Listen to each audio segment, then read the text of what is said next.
Muy bien, estamos justamente en la lectura del capítulo número 7. Nos tocaría ahora comenzar. Y antes de empezar, quería compartirles, bueno, habíamos ya comenzado con esta, no están viendo, ¿no? Ya ahorita van a ver. Habíamos empezado con como frase disparadora para el día de hoy, que es de Humberto Eco, justamente este gran filósofo, filólogo, italiano, ¿no?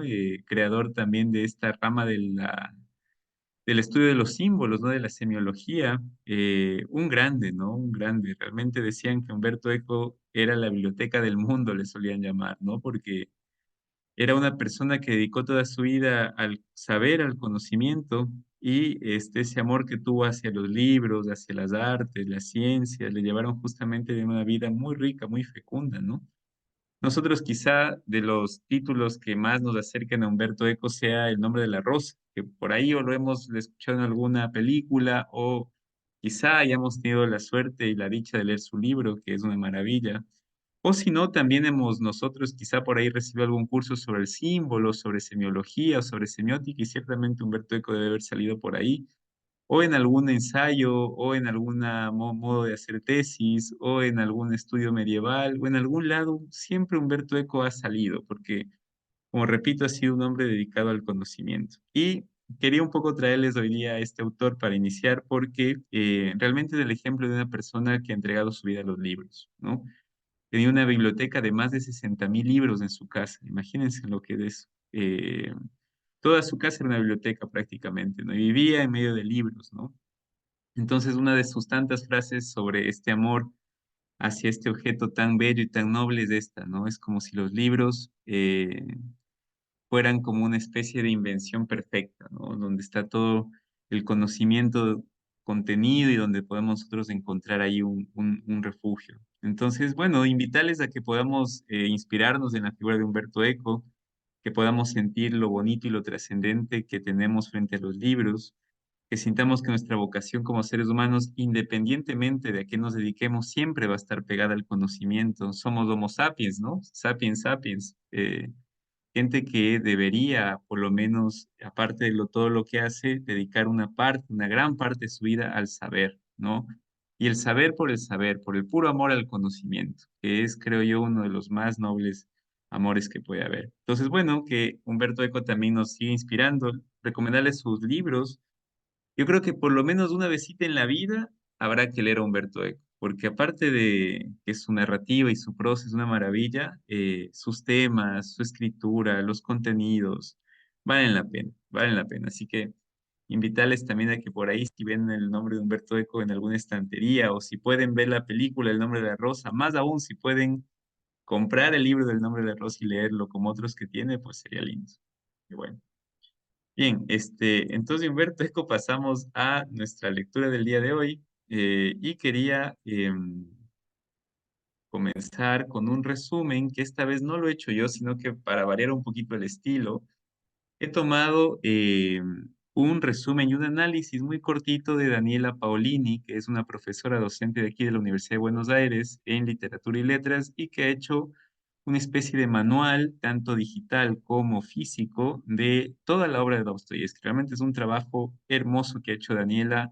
Háganme acuerdo, porque yo siempre me olvido, les ofrezco cosas, después no me acuerdo por el tema de la reunión, se termina y ya me olvido, pero tiene una página web muy buena donde tiene capítulo por capítulo del libro analizado, resumido, con analogías, con glosario.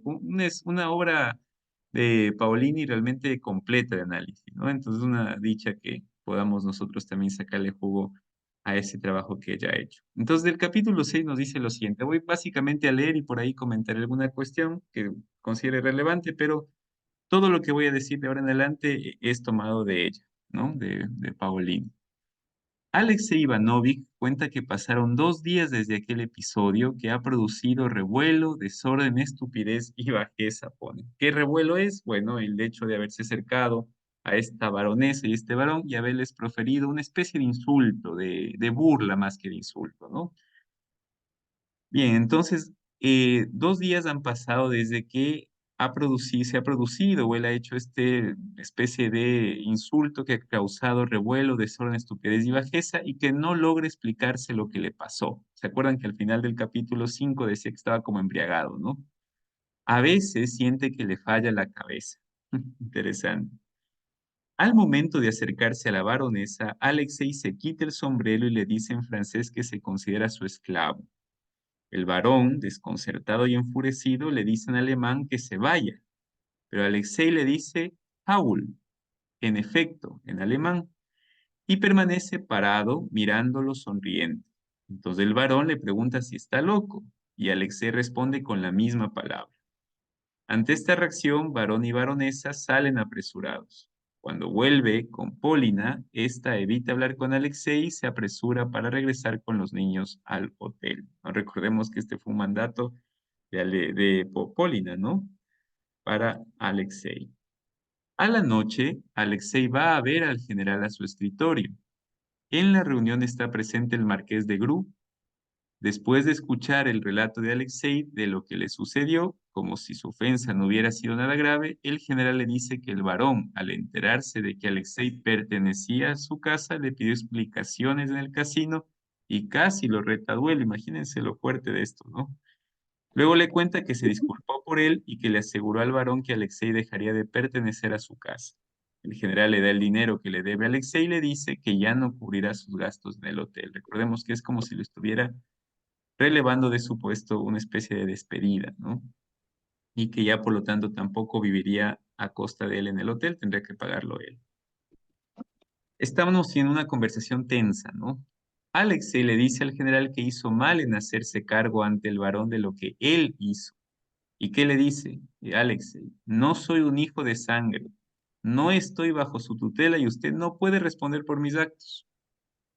También asegura que le pedirá al varón una explicación de por qué se dirigió a otra persona como si él no fuera una persona jurídicamente competente, como si no fuera un mayor de edad, ¿no? Se siente un poco en la condición de víctima, Alexei, como ninguneado, porque no habló directamente el varón con él, ¿no? El general, ante la perspectiva de que Alexei se tome el atrevimiento de dirigirse al varón, se desespera y le ruega que no lo haga, y le dice que estará dispuesto a tomarlo de nuevo cuando los otros se vayan de ahí. Alexei solo le responde mientras se retira que no se preocupe y que todo saldrá bien. Él no quiere hacer enojar al general, pero quiere comprometer a Polly, ¿no? Recordemos que el general se pone muy nervioso frente a esta amenaza de Alexei. Bien, ¿y qué nos dice Daniela Paolini con respecto al análisis que hace sobre el capítulo 6 que lo une al 7, que vamos a ver que tiene mucha relación, pero que considere que el análisis que hace ya de los dos capítulos no nos dice más de lo que va a pasar en la trama, sino que nos pone muy bien lo que pasó en este capítulo 6? ¿Qué nos dice Daniela Paolini? Los capítulos 6 y 7 tratan sobre el enfrentamiento con el varón y sus inmediatas consecuencias. Es evidente que Alexei quiere demostrar a través de este conflicto que es capaz de generar caos. E incluso cuando dice estar ofendido, su narración nos hace sospechar que solo pretende estarlo para perturbar su entorno, ¿no? Esta sensación, esta necesidad de Alexei, como habíamos hablado en una de las salas de subgrupos, de llamar la atención, ¿no? De generar conflicto, de ser como el centro de una especie de huracán. Continúo. Resulta irónico para el orden de la nobleza en el que se mueve Alexei que un simple profesor espere que un varón, alguien superior en la jerarquía social, le pida disculpas, cuando además fue él, se refiere a Alexei, quien inició con su atrevimiento la ofensa. Sin embargo, vemos que Alexei trata de imponer su propia lógica para evitar que se lo trate como a un sirviente que no puede hacerse cargo de sus actos. Así le dice al general, tengo 25 años, soy aspirante a la universidad, soy noble, soy un completo extraño para usted. Solo el infinito respeto que tengo por su dignidad me impide exigirle ahora una satisfacción y más explicaciones por haberse arrogado el derecho de responder por mí, ¿no? Ya sabemos con esto la edad que tiene Alexei y de una u otra manera es la lucha constante de Alexei, ¿no? Darse un lugar de respeto, de consideración en la familia. ¿Qué más nos dice Daniela Paolini? Esto es interesante y esto ya lo postulamos nosotros el martes, ¿no? Y ahora se confirma con el análisis de un experto. Nuevamente vuelvo a confirmar la tesis que en los diálogos que tenemos nosotros en grupo, aunque no parezcan, las reflexiones que salen son muy apegadas a reflexiones que haría una persona que ha estudiado la obra por mucho tiempo. Esa es la riqueza de las ideas que se van juntando, que podemos hacer algo entre nosotros realmente válido, fuerte, de peso, contundente. ¿Qué es lo que nos dice Daniela Paolini? El enfrentamiento con el varón también puede pensarse dentro del tema Rusia versus Occidente. Cuando de Gru va a hablar con Alexei, este se da cuenta de que el francés pretende ser amable con él solo por mandato, porque está buscando que abandone su intención de continuar con el escándalo, por nada más. Ya vamos a ver eso. Alexei, por el contrario, busca escaparle a la cortesía, quiere ser directo, expresar su opinión, lo que en el mundo regido por los valores de Occidente también significa un escándalo. En este punto, los franceses y el barón prusiano, e incluso el general, como un emigrado ruso que quiere adaptarse a sus pares europeos, representan esas apariencias del mundo occidental que Alexei cuestiona, ese formalismo de oficina que se ha establecido como forma de amabilidad de salón, desenvoltura y alegría. De esta manera, el episodio también se relaciona con el tema de la crítica a la moralidad como moralina, es decir, como moralidad superficial o falsa, ¿no? Ya habíamos hablado también del tema de las máscaras y bueno, aquí Paulini también nos hace acuerdo de que esta discusión tiene como trasfondo, entre tantos, no solamente pero una de las interpretaciones puede ser justamente esta contraposición entre un occidente llevado por, ya habíamos dicho nosotros, la mira en el capital, a una Rusia que estaba con otros valores y contrapuesto a este movimiento que se estaba gestando, ¿no? Bien, entonces, bueno, interesante también lo que nos dice Paulina, interesante su resumen.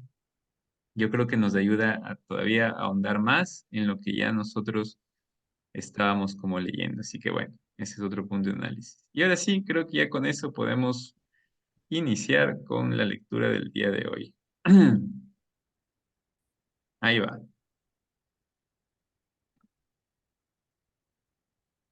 Muy bien, estamos poquitos hoy día, así que yo no sé, aquí tengo, a ver, Alexi, me decís que estás con cámara. Sofi, no sé si nos puedes ayudar leyendo o no estás con audio, porque creo que nos estabas escribiendo.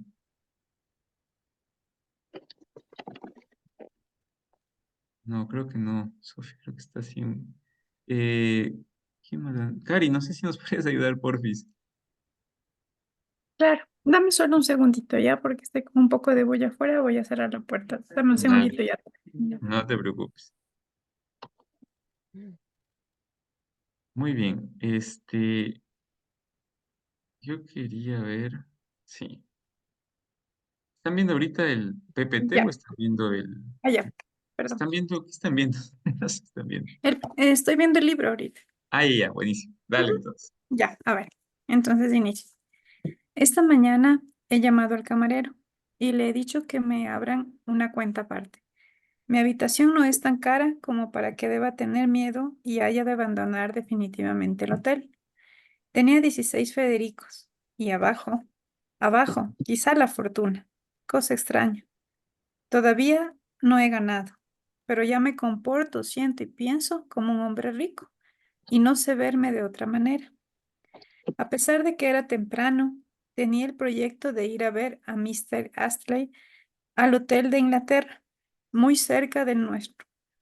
Cuando Desgrew entró súbitamente en mi habitación, nunca sucedió cosa semejante. Y además, en estos últimos tiempos, había tenido con este caballero relaciones extremadamente distanciadas y tirantes. No solo no disimulaba su desdén para conmigo, sino que se esforzaba en mostrármelo sin rebozo. Y yo tenía mis razones particulares para no considerarlo grato. En una palabra, lo odiaba. Su llegada me sorprendió mucho. Adiviné inmediatamente que ocurría algo singular. Se mostró muy amable y me dedicó unos cumplidos por mi habitación. Al ver que tenía el sombrero en la mano, manifestó su sorpresa de que me fuera de paseo tan temprano. Cuando le dije que iba a ver a Mr. Astley para una cuestión de negocios, reflexionó un instante y en su rostro se reflejó una expresión de inquietud. De Crux era como todos los franceses, es decir, afable y alegre cuando le convenía y le era útil, e insoportablemente molesto cuando la necesidad de ser alegre y afable había desaparecido.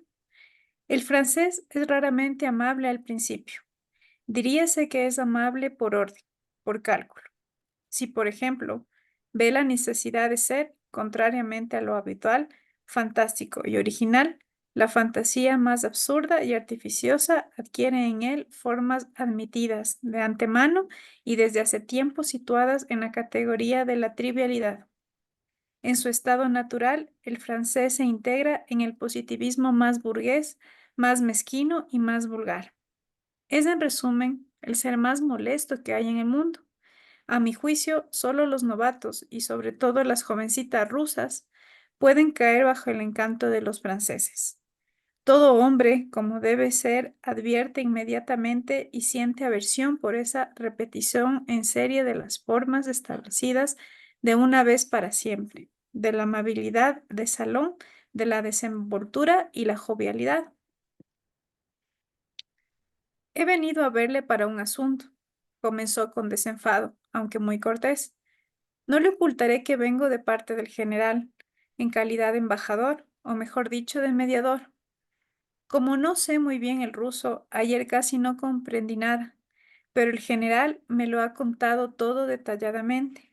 Y confieso. Escuche, señor de Grux, le interrumpí. ¿También en este asunto asume usted el papel de mediador? Soy evidentemente un uchitel y jamás he pretendido el honor de ser un amigo íntimo de esta casa ni tener relaciones más estrechas.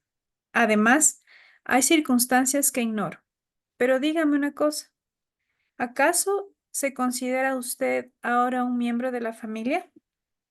Porque, en fin, se toma usted tanto interés por esto y en todo interviene como un mediador. Mi pregunta no le gustó. Era demasiado clara y no quería traicionarse. Estoy relacionado con el general en parte por negocios y en parte por ciertas circunstancias particulares. Me dijo secamente, el general me envía a que le niegue que renuncie a sus intenciones de ayer. Todo lo que a usted se le ha ocurrido es con toda evidencia muy inteligente, pero me ruega que le indique que no conseguirá nada. Es más, el varón no querrá recibirle. Y por último, posee en todo caso los medios de evitarse ulteriores molestias por parte de usted.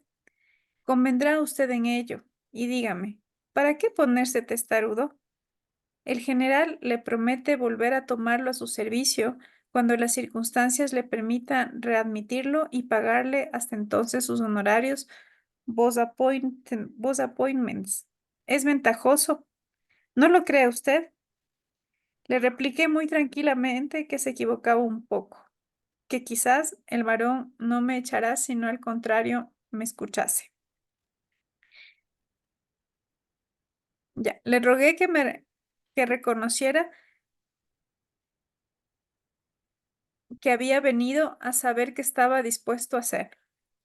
Dios mío, cómo el general se intensa tanto por este asunto. Le agradaría realmente saber lo que usted piensa. Es muy natural. Comencé a explicárselo.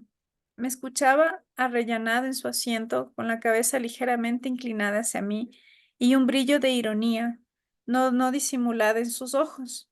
En resumen, me trataba con mucha altanería. Me esforcé cuanto pude en aparentar que consideraba este asunto con la mayor seriedad. Le dije que el varón, al quejarse de mí, al general, como si hubiese sido criado de éste. En primer lugar, me había hecho perder mi colocación y, en segundo, me había tratado como un individuo incapaz de responder de sus actos, a quien ni era necesario dirigir la palabra. Me sentía, por tanto, justamente ofendido.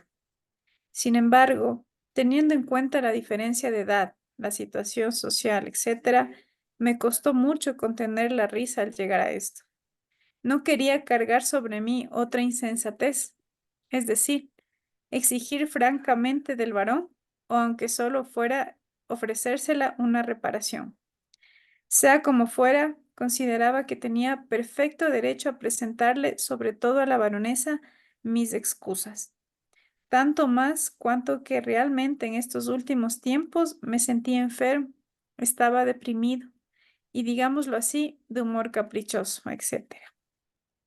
Sin embargo, el varón, al dar este paso tan ofensivo para mí e insistir en que el general me pusiera en la calle, me había colocado en tal situación que me impedía ya presentarle mis excusas tanto como a la baronesa, porque él y la baronesa y todo el mundo pensarían sin duda alguna que yo había ido a excusarme por temor y para recuperar mi plaza. De todo ello resultaba que me veía obligado a rogar al varón que me diera sus excusas en los términos más moderados, diciendo, por ejemplo, que en modo alguno había querido ofenderme, y cuando el varón hubiese accedido a mi demanda, entonces con las manos libres le presentaría mis excusas sinceramente y de todo corazón. En resumen, concluí, todo lo que pido es que el varón me deje libres las manos. Qué susceptibilidad y qué refinamientos. ¿Por qué excusarse? Vamos, convenga conmigo, monsieur, en que usted complica todo esto, con el deseo de disgustar al general. Es posible que le guíe alguna mira personal. Mon cher, monsieur, pardon, Boulouvier, votre nom, monsieur Alexis M. de Cepas. Permítame, Monsieur Marquis, ¿en qué le atañe a usted todo esto? Maisle general, ¿qué tiene que ver el general? Me dijo ayer que se ve obligado a mantenerse sobre no sé qué línea de conducta. Parecía preocupado, pero yo no comprendía nada. Gracias, Cari. Bueno, ¿Listo? voy a seguir yo, ¿ya? Dice, Ok. justamente se trata de una circunstancia particular, replicó de Gru con tono implorante en el que se adivinaba cada vez más su enojo. ¿Se refiere usted a Mademoiselle Blanche? Sí, Mademoiselle Blanche de Comminges y Madame Samere, reconocerá usted que el general, en una palabra, el general está enamorado, y hasta es muy posible que la boda se celebre aquí. Imagínese lo que en una ocasión como esta significan los escándalos, los chismes. No veo escándalos ni chismes con respecto a este matrimonio. Pero el varón es irascible, un carácter prussien, vos saben, bueno, la verdad que no voy a saltarme lo del francés, porque no sé francés, entonces bien. Se entiende un poco entre líneas. No sé si Sophie nos podrías ayudar por ahí, tú que hablas un poco más a traducirla, pero en realidad tengo entendido que tiene que ver con el carácter varón, ¿no? Con todo, yo tengo la traducción acá, bueno, en fin, no la voy a buscar ahorita. No veo escándalos ni chismes con respecto a este matrimonio, pero el varón es irascible, tiene un carácter, plus y no sé qué, en fin. A mí, pero no a usted, puesto que yo no formo parte de la casa. Me esforzaba en parecer lo más estúpido posible. Esto está hablando Alexei, ¿no? Pero permítame, ¿se ha decidido ya que Mademoiselle Blanche se case con el general? Entonces, ¿qué están esperando? Quiero decir, ¿por qué se ocultan, al menos ante nosotros, ante las gentes de la casa? No le puedo, por otra parte, no todo. Sin embargo, usted sabe que esperan noticias de Rusia. El general ha de poner en orden sus asuntos. La babulinka, abuela, ¿no? De Gru me lanzó una mirada de rencor. En pocas palabras me interrumpió, cuento firmemente con su innata delicadeza, con su inteligencia y su tacto. Sé que hará usted eso por esta familia que le ha acogido como a un pariente, lo ha mimado y considerado. Perdone usted, pero me han puesto en la calle. Usted dice ahora que ha sido por guardar las apariencias, pero convenga conmigo en que si le dijera, naturalmente, no quiero tirarle de las orejas, pero permítame que tire de ellas para guardar las apariencias. ¿No es lo mismo? Si es así, si ningún ruego puede conmoverlo, comenzó con tono arrogante, permítame que le diga que se tomarán las oportunas medidas. Aquí hay autoridades, le expulsarán hoy mismo. ¿Qué diablos? Un Blanc-Bec come Bous quiere provocar a un duelo a un personaje tan importante como el varón. ¿Y supone usted que van a dejarlo tranquilo? Tenga la seguridad de que aquí nadie le teme. Si le dirijo esta súplica es más bien por mi propia voluntad, porque usted ha hecho que el general se preocupase. ¿Cómo puede usted creer que el varón no hará que le eche tranquilamente un lacayo? No seré yo quien vaya en persona, respondí perfectamente tranquilo. Se equivoca usted, Monsieur de Gru. Todo esto se llevará a cabo de la manera más correcta que pueda usted imaginar. Me voy ahora a ver a Mr. Astley para rogarle que me sirva de intermediario.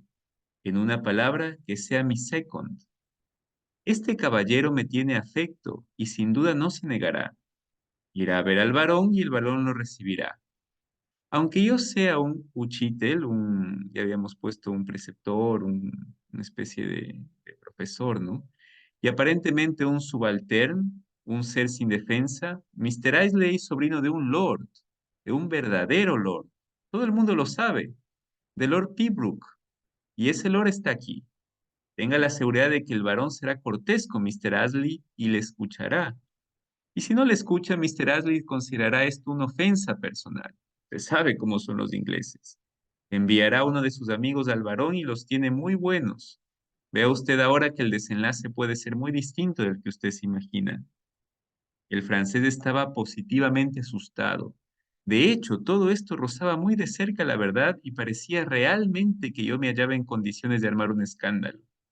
Se lo ruego, dijo con tono enteramente suplicante. No haga nada de eso. Cualquiera diría que tiene usted interés en provocar un escándalo. No es una reparación lo que usted quiere, sino un escándalo. Le digo que todo esto será divertido e incluso ingenioso, y hasta es posible que lo logre usted.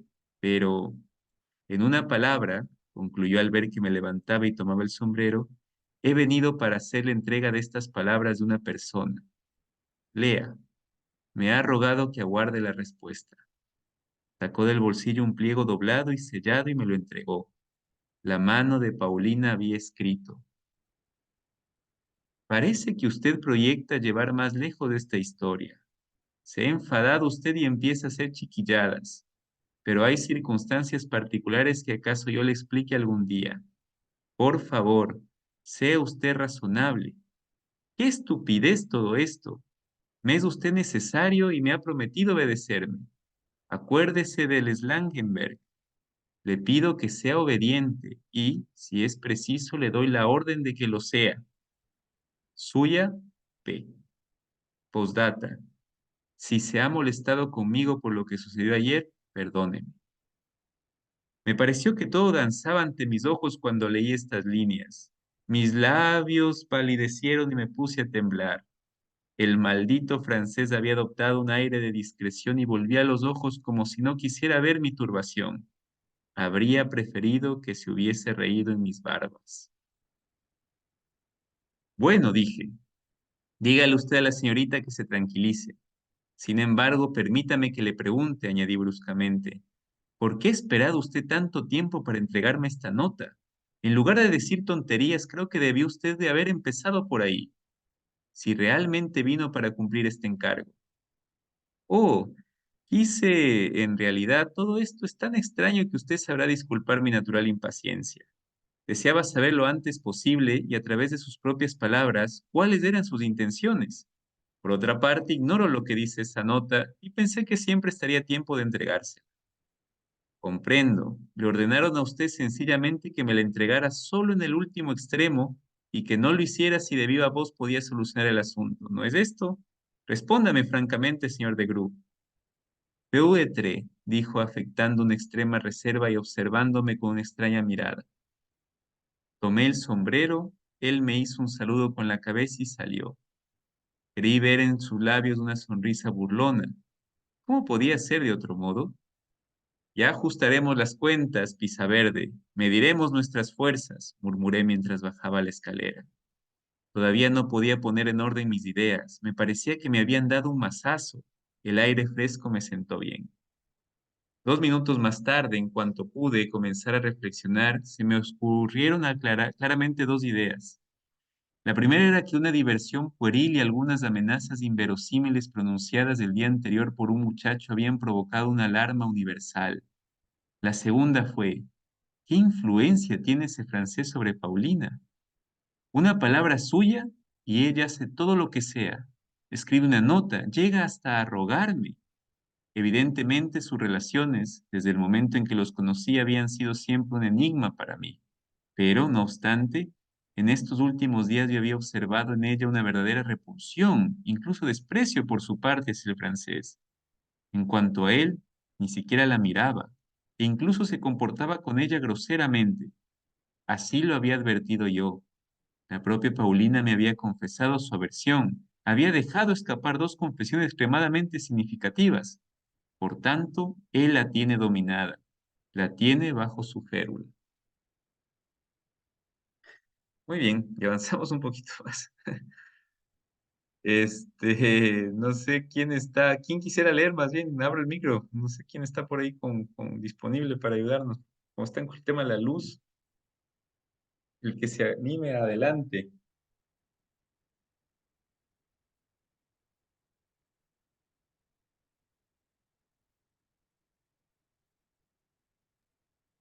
Yo estoy con energía, ¿ah? Energía eléctrica.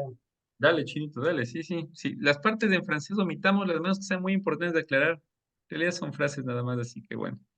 Dale, Chinito. Vale, ya. En el paseo, como aquí lo llaman, es decir, en la Alameda de los Castaños, encontré a mi inglés. Oh, oh, exclamó al verme. Yo iba a su casa y usted a la mía. De manera que he dejado a sus amigos. En primer lugar, ¿cómo está usted al corriente de todo esto? Le pregunté asombrado. Así que todo mundo lo sabe. Así que todo el mundo lo sabe. Oh, no todo el mundo. No vale la pena. Nadie habla de esto. Entonces, ¿cómo lo sabe usted?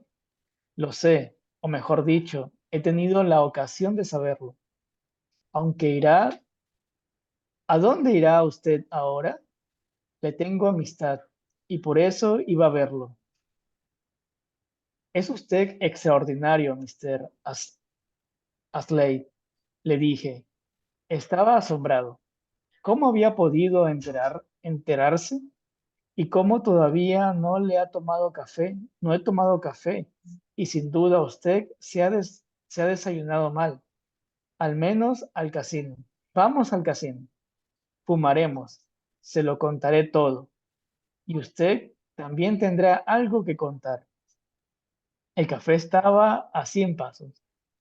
Nos sirvieron. Nos instalamos cómodamente y encendí un cigarrillo. Mr. Asley no fumaba y con la mirada fija en mí se dispuso a escucharme. No me voy a ninguna parte, me quedo aquí, comencé. Estaba convencido de que se quedaría, dijo Asley con tono aprobado. Cuando iba a ver a Mr. Asley, no tenía la menor intención de hablarle de mi amor por Paulina, de hablarle de mi amor por Paulina. Incluso deseaba evitar este tema. En aquellos últimos días no le había dicho una palabra. Además, él era muy tímido. Enseguida observé que Paulina le había causado una viva impresión, pero jamás pronunció su nombre. Cosa extraña. En cuanto se hubo sentado y fijo en mí su apagada e insistente mirada, tuve, Dios sabe por qué, el deseo de contárselo todo, es decir, todo mi amor con todos sus matices. Hablé durante media hora y esto me hizo un extraordinario bien. Era la primera vez que hacía a alguien confidente de esto. Habiendo observado que él se turbaba en los paisajes particularmente apasionados, aumenté intencionadamente el ardor de mi relato. Hay una cosa de la que me arrepiento. Quizás he hablado demasiado del francés. Sentado frente a mí, Mr. Ashley me escuchaba inmóvil, sin pronunciar una palabra o un sonido, fijo los ojos en los míos. Pero cuando hice alusión al francés, me detuvo bruscamente y con tono severo me preguntó si yo tenía el derecho de mencionar esta circunstancia secundaria. Mr. Ashley tiene siempre una manera muy extraña de hacer preguntas. Tiene usted razón. Me temo que no, le repuse. sobre el marqués y Miss Paulina.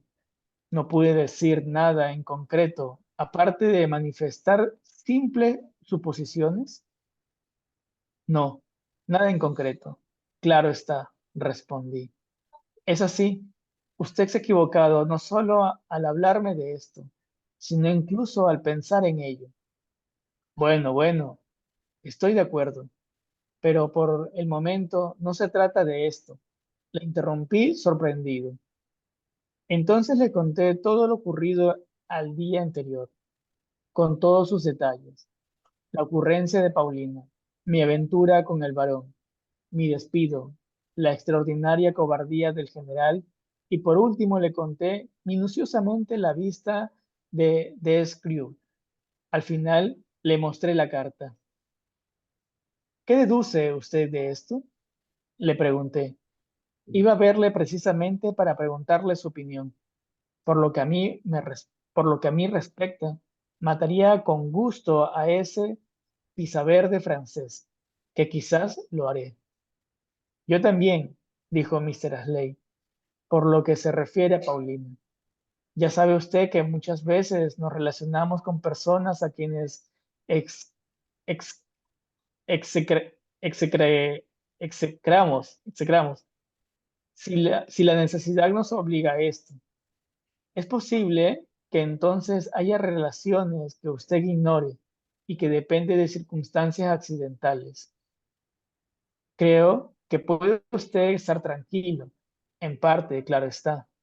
En cuanto a su gesto de ayer, es evidentemente extraño, no porque ella haya querido deshacerse de usted, exponiéndolo al varón, exponiéndolo al bastón del varón, y no comprendo por qué no lo empleó, puesto que la tenía a mano, sino porque una ocurrencia semejante es indecente para, para una muchacha tan noble. Evidentemente, ella no pudo suponer que llevaría a cabo esa caprichosa travesura. ¿Sabe usted? Pregunté de pronto, mirando con atención a Mr. Astley. Tengo la impresión de que usted ya ha oído hablar de todo esto. ¿Y sabe por quién? Por la propia Paulina. Mr. Astley me miró con asombro. Sus ojos brillan y veo en ellos el recelo, dijo, recobrando inmediatamente la calma. No tiene usted el menor derecho a dejar transparentar sus recelos. No puedo reconocerle este derecho y me niego formalmente a responder a su respuesta, a su pregunta. Bueno, dejémosla. Por otra parte, es inútil, exclamé, singularmente agitado y no comprendiendo por qué se me había ocurrido esto. ¿Y cuándo, dónde y cómo Mr. Astley había sido elegido como confidente por Paulina? En estos últimos tiempos había perdido un poco de vista a Mr. Astley. En cuanto a Paulina, sería siempre un enigma para mí, hasta tal punto que ahora, por ejemplo, decidió a contarle a Mr. Astley toda la historia de mi amor. Me sorprendía, en el momento de abordar mi relato, no poder decir casi nada concreto y positivo de mis relaciones con ella. Al contrario, era fantástico, extraño, inconsciente, inconsistente, y no se parecía a nada. Bueno, he perdido el hilo de la conversación y todavía hay muchas cosas sobre las que no estoy en condiciones de reflexionar. Respondí casi adelante. Además, usted es un hombre extraordinario. Pasemos ahora a otro tema. Voy a pedirle no un consejo, sino su opinión. Me callé un momento y continué. ¿Por qué cree usted que el general tiene tanto miedo? ¿Por qué han hecho un verdadero drama de mí, ridícula chillillada, hasta el punto en el que el propio Desclio ha considerado indispensable intervenir, y él no interviene sino en circunstancias muy graves? Ha venido a verme. Sí, me he rogado, me he rogado y suplicado él, de Scrooge, observe, además, que vino un poco antes de las 9 y ya tenía en las manos la carta de Miss Paulina. ¿Cuándo, ¿cuándo le escribió? Se lo podía preguntar. ¿Acaso despertaron expresa- expresamente a Miss Paulina? Además, deduzco de ello que Miss Paulina es su esclava. ¿Por qué me ha pedido perdón a mí? Y por otra parte, ¿qué papel representa ella en todo esto? Ella, personalmente, ¿por qué se toma tanto interés? ¿Por qué tiene miedo del primer varón que llega? ¿Acaso esto puede hacer que el general se case con Mademoiselle Blanchette de Comiget? Dicen que hay que proceder de manera especial a causa de esta circunstancia, pero reconozca usted que es demasiado especial. Veo en sus ojos que también sabe usted de esto más que yo. Sí, creo realmente que también sobre este tema sé mucho más que usted, me dijo. Todo esto no concierne más que a Mademoiselle Blanchette y estoy convencido de que es la absoluta verdad.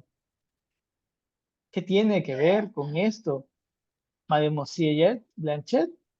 Exclamé impaciente. De pronto esperé descubrir algo sobre Paulina. Creo que Mademoiselle Blanchette tiene en este momento un interés particular en evitar a toda costa un encuentro con el varón y la baronesa, y con mayor razón un encuentro desagradable, y lo que es peor, escandaloso. Vaya, Mademoiselle Blanchette viene aquí desde hace 2 años, durante la temporada. También yo estaba al principio. En aquella época no se llamaba Mademoiselle de Cominges y su madre, Madame, no existía. Por lo menos no se hablaba de ella. Tampoco estaba descrito. Tengo la íntima convicción de que no solo son parientes, sino que se conocen desde hace poco tiempo. Desgriud es un marqués reciente, una circunstancia que ha dado esta seguridad. Incluso sé que puede suponer que no hace mucho tiempo se llamaba Desgriud. Conozco aquí a quien lo ha conocido con otro hombre, con otro nombre. Sin embargo, posee un círculo de relaciones importantes. Es posible. También Mademoiselle Blanchet puede tener hijos, puede tener amigos, pero hace 2 años, Mademoiselle Blanchet, a ruegos de esa misma baronesa, fue invitada por la policía a abandonar la ciudad, cosa que hizo. ¿Cómo fue eso? Gracias, Chinito. Al Creo que principio, podemos, perdón, Chinito, creo que podemos llegar hasta sí, ahí por temas de tiempo. Así que bueno, nos quedamos a mitis aquí. Ya la próxima continuamos. O si quieren lo pueden terminar. Pero la continuamos el martes. La idea es ir, como les decía, suave, tranquilos, no apresurarnos y bueno. Nada, tenemos un ratito para poder comentar. Yo quería decir solamente unas cuestiones antes de iniciar. Sí, bien, ahondar, seguir como ahondando en el tema que me parece interesante de la actitud que tiene Alexei, ¿no? Cómo habla, cómo se desarrolla su personaje, eso es muy, muy importante. Y también ver cómo De Gru realmente se está convirtiendo, parece, en una especie de confesor, ¿no? De un íntimo, de una amistad, una relación cercana. Se atreve incluso a contarle y a confesarle cosas que, bueno, las sentía. Luego iremos viendo si eso se va como concretando o no. Eso es muy interesante porque de una u otra manera rompe con este esquema un poco asimétrico que tiene, ¿no? Entonces, bueno, en fin.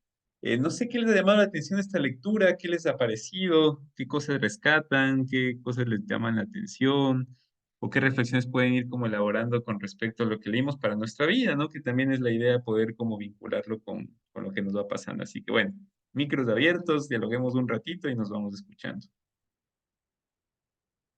este diálogo también con el francés, ¿no? Que es interesante. No sé qué les ha parecido.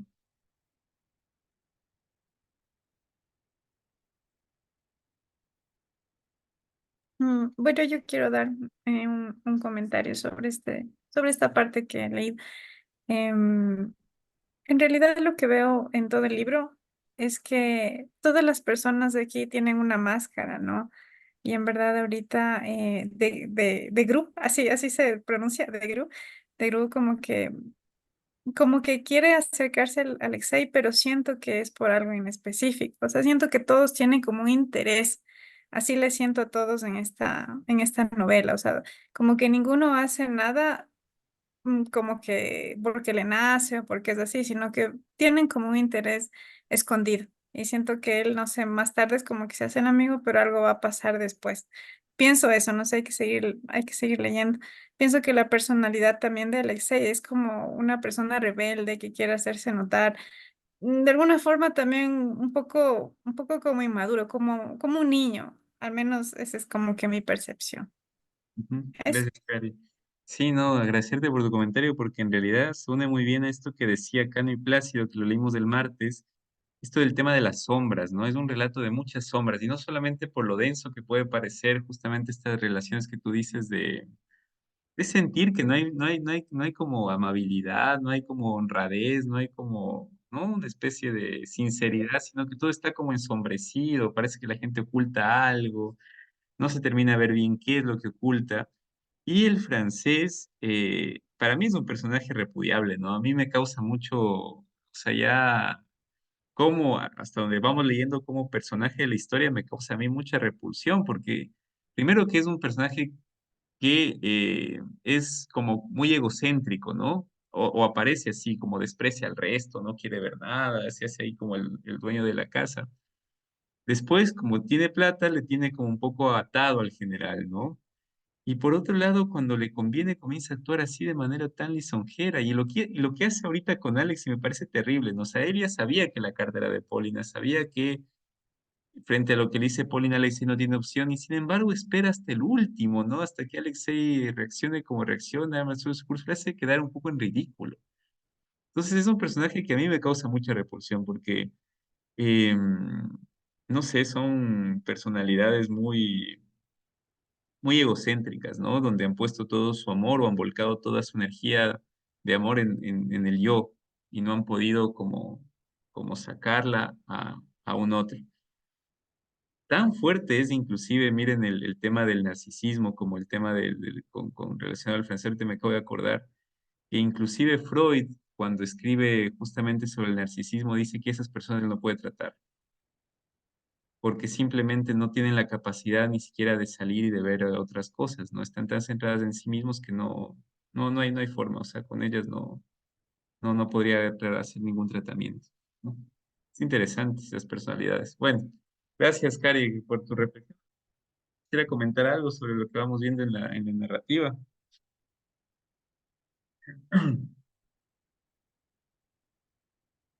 ¿Algún comentario, alguna impresión que les deje el texto?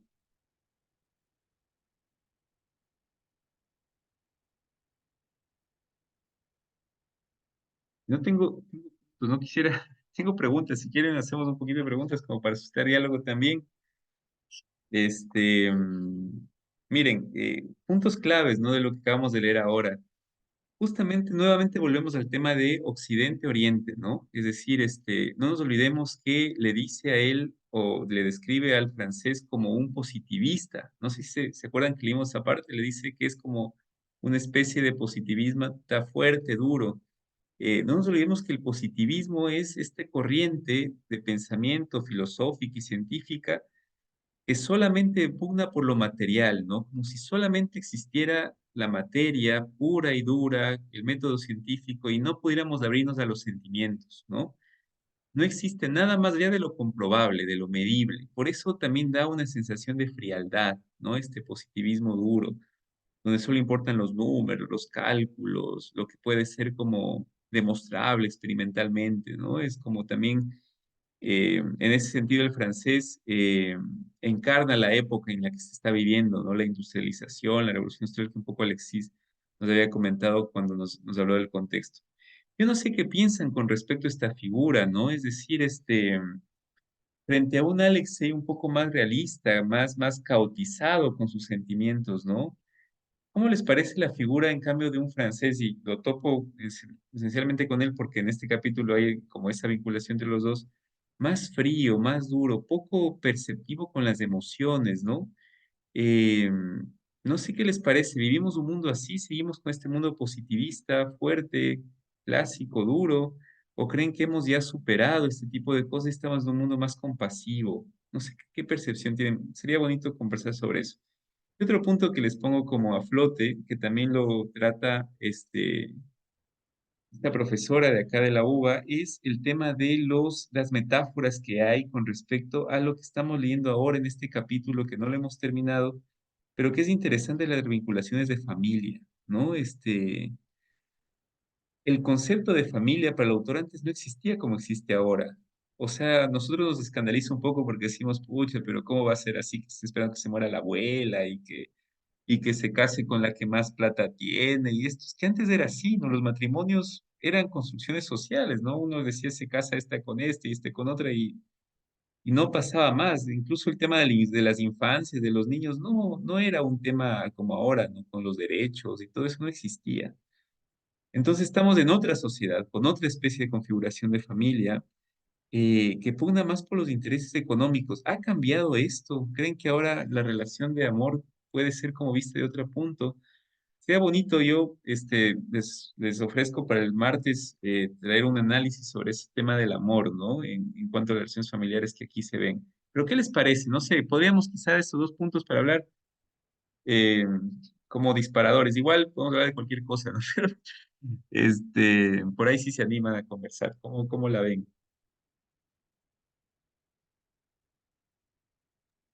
Sabes, Dani, que a mí sí me ha resonado mucho eh, este capítulo porque es verdad, no, no, se sigue mostrando ese querer ser protagonista, ¿no? De parte del varón, ¿no? El llamar la atención y esto de generar enfrentamientos no sé, de formas muy diversas que quizás no mide o no las considera en las consecuencias que puede tener para otros, ¿no?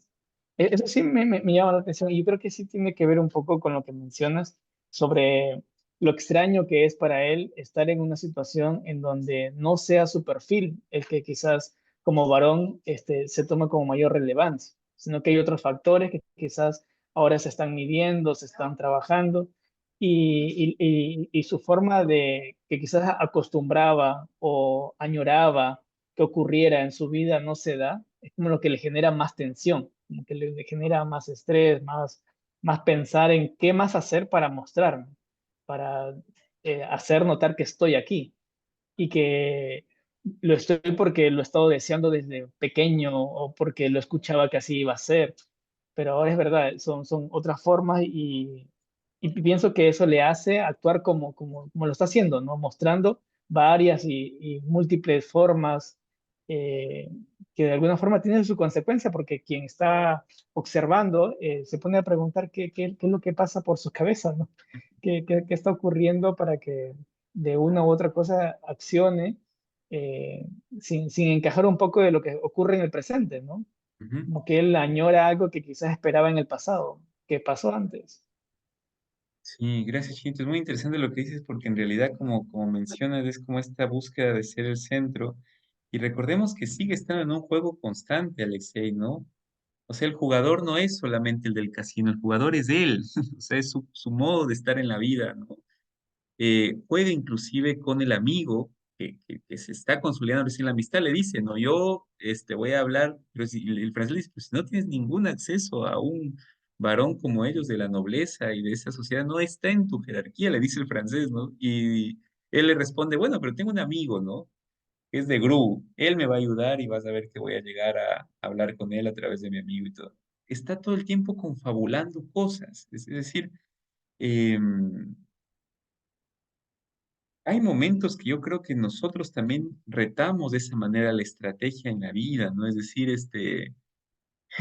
este modo de ir maquinando situaciones. Ahora, la cuestión es para qué, cuál es la finalidad, ¿no? Y la finalidad de Alexei parece que es un poco generar caos, pero no termino yo, por ejemplo, hasta ahorita en la narración de entender para qué está haciendo todo este trámite. ¿Por Polina? Porque quiere terminar con Polina, porque quiere, está con iras del francés, quiere fregar a la familia, porque está con iras con el general, porque no quiere ser destituido de su cargo, pero si es un cargo que odia. Él mismo dijo en unos capítulos anteriores que no, que qué hace él aquí. Él mismo se pregunta, pero ¿qué hago yo aquí? Si esta tontería odio hacerla, odio estar al mando de una persona. Y sin embargo está ahí. ¿Para quién está jugando Alexei? ¿No? Esa quizá podría ser otra pregunta también. O sea, ¿para qué todo esto? Le dicen, le acusan que, incluso Polina le dice, ¿no? Que quiere generar como una especie de caos en las cosas. ¿Por qué? Y el otro no termina de aclararnos cuál es su objetivo. Polina nada más. ¿Algo más? No sé qué se les ocurre. Eso, ¿para quién está jugando, no? Buena pregunta. Y eso nos podemos hacer todos, ¿no? Nere, creo que querías comentar algo. Sí, buenas noches. Qué pena que tengo súper mal internet, se me corta, no les escucho. No pude escuchar bien la lectura, pero esta última parte que preguntabas, ¿no? Respecto al tema de los comentarios de los tres, ¿no? De Karina respecto al tema de las relaciones de interés, ¿no? Y cuando tú preguntas también este tema de cómo se dan ahora las relaciones, ¿no? O Mm, sea, cómo está este tema y lo de Braulio, ¿no? Es como siempre ir más allá y no vivir el presente, ¿no? Entonces, esas tres cosas se me quedaron de los que le escuché y se me viene así, me surge que parece ser que también esta sociedad en la que vivimos está como está, porque creo que las relaciones se están dando siempre por un interés, más no una relación de amistad donde estamos siendo compañeros por algo bueno, para el bien común, sino más bien para estar mejor yo, ¿no? Entonces, entre más relaciones tengo, por ejemplo, a veces a mí me causa extrañeza cómo ahora las relaciones se manejan más desde el trabajo. Si tú trabajas con alguien, ahí te haces amigo. Terminas el trabajo, ya no eres amigo. Pero después otra vez te encuentras y si estás en algo, ahí otra vez eres amigo. Pero hay veces, ¿qué es ser amigo, no? ¿Qué mm, es ser amigo? Ser amigo es eh, estar, saber estar sin hacer nada, saber acompañar, saber acoger, saber sostener, saber entrelazar. Y eso creo que en esta sociedad se está perdiendo. O sea, siento que hay una necesidad y es un privilegio contar con personas que en realidad estás haciendo una amistad sin interés, ¿no? Eh, eh, siempre es como que si estoy haciendo algo contigo, perfecto, pero a veces la amistad no es solo hacer, sino saber estar, mm, saber estar. Y esto me llama la atención también por lo que decía Karina, que como que se da todo por interés, ¿no? O sea, siempre por algo, ¿no? Nada es como transparente, ¿no? Algo sucede, no sé qué sucede, ¿no? Pero siempre hay una relación como por algo. Y, y siento que también eso va porque me deja una invitación también, ¿no? Como de qué tan amigo eres de ti mismo primero para poder ser amigo del otro. De qué tanto tú te abrazas en tu complejidad para abrazar la complejidad del otro. Porque si yo no me miro, ¿no? Si yo no me observo, si yo no me abrazo, eh, si yo me trato con ternura, voy a tratar al otro con ternura, porque suele pasar que a veces mm, somos como de decirnos más bien las cosas que faltan, ¿no? Y no agradecer las que tenemos.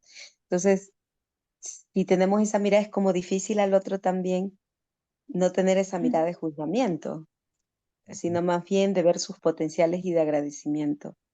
mm, Entonces sí siento que estamos en una sociedad compleja en las relaciones y por eso es como que todo es tan inmediato que se va rápido, ¿no?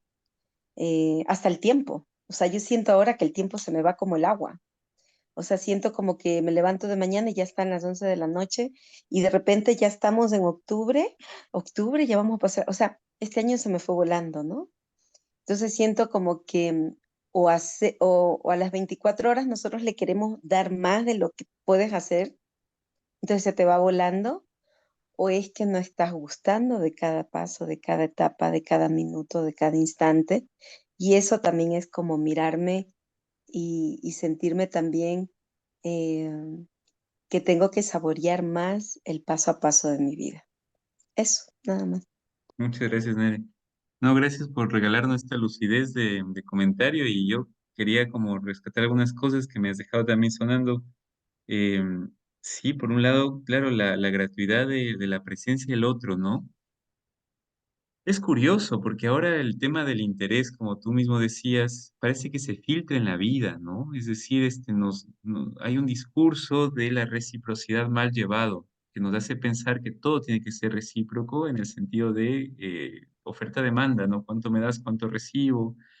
Y las relaciones se vuelven transacciones, no relaciones, ¿no? Porque la relación es otra cosa, la transacción es otra cosa. Entonces, es un tema complejo, ¿no? Yo creo que tiene un montón de factores.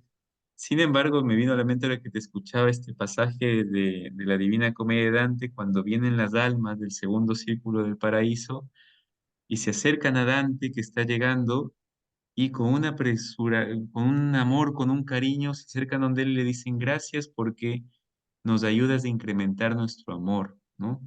Entonces, se me ha venido esa imagen porque es como sentir que el otro ayuda a incrementar mi amor, ¿no? Me ayuda a eso, el servicio ayuda a incrementar el amor, la unión, la cercanía con el otro ayuda a que incrementemos nuestro amor. Si así viviera la sociedad sería algo distinto, ¿no? Imagínense, yo me pongo a pensar también, digo, por ejemplo, cuando uno llega a un lugar público de servicios, ¿no? ¿Qué distinto sería si las personas dijeran, ahí viene él o ella que va a incrementar mi amor a través de mi trabajo o a través de mi servicio, ¿no? Y no lo que dicen, ¿no? Así como, ay, otra vez, ay, apure rápido, rápido, a ver, usted esto. La sociedad sería distinta si entendiera eso, ¿no? Que el otro me ayuda a mí a crecer.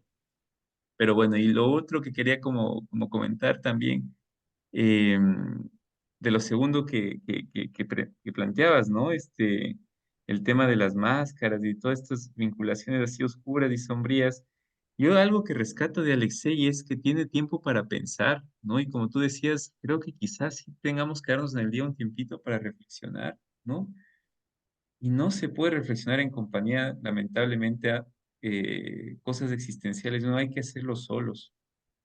Es así, uno no puede pensar la vida personal, propia, interna, con mucha bulla, tiene que estar solo. Y esos espacios de estar solo ahora son un regalo que muy pocos se logran dar, ¿no? Para pensar, para dejar salir las voces que uno lleva adentro. Entonces, sí, gracias, Nere, muy bonito comentario. ¿Sí, algún comentario más? Sí, mamá. Escuchamos. Buenas noches con todos. Sí, me ha parecido realmente muy, muy, muy bonito los comentarios, muy valioso. Y sí me ha hecho pensar, ¿no? Bastante en la época en que vivimos, ¿no? Es como una época de mucho apresuramiento. Y realmente eso nos lleva todos los días a levantarnos, a veces ni siquiera a ponernos, como tú dices, a darnos un tiempo para pensar en qué estamos haciendo o para saborear la vida. Yo me he puesto a pensar, ¿no? Y incluso en mi día a día, y sí, me hace reflexionar bastante porque vivimos una época de mucho apresuramiento y en donde solo se mide no la parte sentimental, sino lo que tú haces, la parte operativa, lo que tú produces. Y sin importar muchas veces la parte afectiva, la parte emocional, eso realmente es como que se ha perdido bastante validez, al menos yo digo por mí, ¿no? En el mundo en que me desenvuelvo, esto no existe casi. Aquí solo se mide la productividad. Y sí me doy cuenta cuando hablas de esto del positivismo, es la parte individual. Cada uno mira por su beneficio en definitiva. Y muchas veces sin importar pisar al resto. no importa si le haces quedar mal al resto, si, con tal de tú sobresalir. Y esto se vive y es como que ya lo hemos tomado como algo normal, natural. Y claro, escuchando todo este diálogo me doy cuenta, ¿no? Y vivimos así como ciegos, sin ponernos a saborear lo que hacemos, sin poder ponernos a reflexionar. Y así van pasando los días y va pasando la vida, ¿no? Entonces, sí, es una sociedad, creo, un tanto distinta a la anterior, como que ahora con las redes, con la tecnología, es como que vivimos también un poco en la fantasía, ¿no? Ya no tanto, no nos vemos por dentro, la parte interior, solo la parte exterior. Entonces, sí, sí me hace reflexionar y siento que esta parte del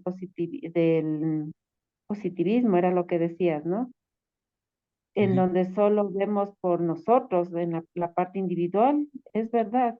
Sí, ahora actualmente la sociedad es así. Mm, Y mientras más así seas, eres como que das, como que eres más productivo, como que solo importa lo que tú, el proyecto, lo que tú produces, más no lo que tú sientes. mm, mm, Y eso es real, o sea, eso es lo que se vive.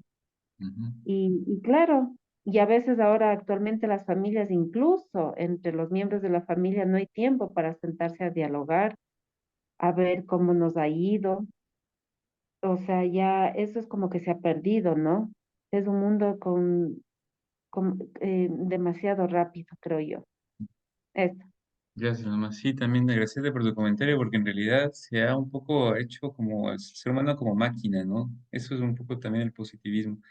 Y bueno, para cerrar, ahora escuchándoles, recomendarles libros, ¿no? Que yo creo que este espacio también un poco es para eso. Siempre les voto temas, títulos que por ahí he leído y me vienen cuando les escucho y siento que pueden iluminar más todavía lo que reflexionamos. Dos libros de Bill Chung Han, este filósofo surcoreano que está causando un poco de revuelo. La sociedad del cansancio es de un libro que le recomiendo mucho, que habla justamente de esta sociedad cansada, ¿no? Una sociedad con tantas comodidades como la nuestra. Nunca hemos tenido tanta comodidad, ¿ah?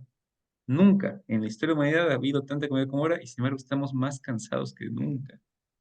Justamente no hay tiempo ni siquiera y retoma esta imagen bonita de la comunidad de antes que se ha perdido, ¿no? Por ejemplo, esto de sentarse después de una larga jornada de trabajo, me acuerdo de los gauchos de la Pampa Argentina, a hablar y a comerse un asado a partir de las 6 de la tarde con unos mates y a estar ahí descansando, hablando del día, reflexiones de la vida y hacer comunidad, no solamente con la comunidad pequeña doméstica, sino con la gran comunidad que es el vecino, la vecina, este espacio de sentarse a no hacer nada, ¿no?